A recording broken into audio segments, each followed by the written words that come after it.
देशामध्ये बांगलादेशीवरती कारवाई सुरू झालेली आहे. आपल्याकडली काय परिस्थिती आहे? देशामध्ये कोणत्या ठिकाणी जर एखादा इतर देशाचा रहिवासी इलिगली स्टे करत असेल तर तो गुन्हा ठरतो. त्यानुसार आमच्या हद्दीमध्ये देखील आम्ही पूर्वीपासून वर्षभर 1.5 वर्षापासून पूर्वीपासून कारवाया होत आलेल्या आहेत. मागील काही दिवसापासून आम्ही आचोळेमध्ये 3 त्याचबरोबर तुळीमध्ये 3 इलिगल रहिवास करणारे बांगलादेशी यांना पकडलेलं आहे. उचित नियमानुसार त्यांच्या विरुद्ध गुन्हे देखील दाखल करण्यात आलेले आहेत आणि ती कारवाई काय पुरावा घेऊन आणि ते कसे आले होते, नेमका काय पुरावा होता त्यांच्याकडे का घुसखोर होते काय नाही? ऍक्च्युअली त्यांच्याकडे डॉक्युमेंट फोर्ज केलेले पण मिळून आले.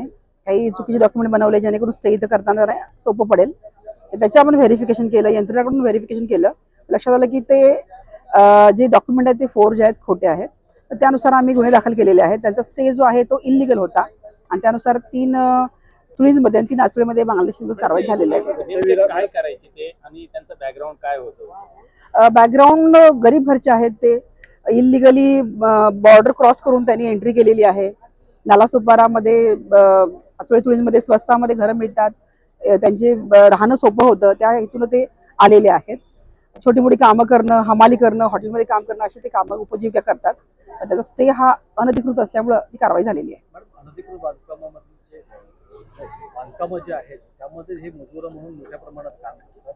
तर या ठेकेदारांना काय तुम्ही सूचना वगैरे करणार आहे का, नोटीस देणार आहेत का की असे मजूर ठेवताना तुम्ही व्हेरिफिकेशन करावं? जसं तपासाने निष्पन्न होईल, काही हॉटेलमध्ये काम करतात, काही घरगुती काम करतात, तर आम्ही हेच आवाहन देखील करू आणि ज्या यंत्रणा त्यांना हायर करत असतील त्यांना देखील आम्ही कळवू की अशा प्रकारे तुम्ही डॉक्युमेंट व्हेरीफाय करा, डाऊट आल्यास पोलिसांना कळवा, जेणेकरून आम्हाला कारवाई करणं उचित होईल. या ठिकाणी जे या ठिकाणी प्रवेश करतात त्यांना जे मदत करतात त्यांच्यावर काय प्रथम कारवाई केलेली आहे, आतापर्यंत काय निष्पन्न झाले? हा, जे ऍक्च्युअली एखाद्या भाडेकरूला ठेवताना त्याला पूर्ण माहिती घेणं आणि पोलिसांना कळवणं अपेक्षित आहे. तसं जर कळवलं नाही तर आपण बरेच गुन्हे देखील दाखल केलेले आहेत की जे परकीय नागरिकांना इलिगल स्टे करता मदत करतात. तर आपण गुन्हे देखील दाखल केलेले आहेत आणि भविष्यात देखील अशीच कारवाई सुरू राहणार आहे.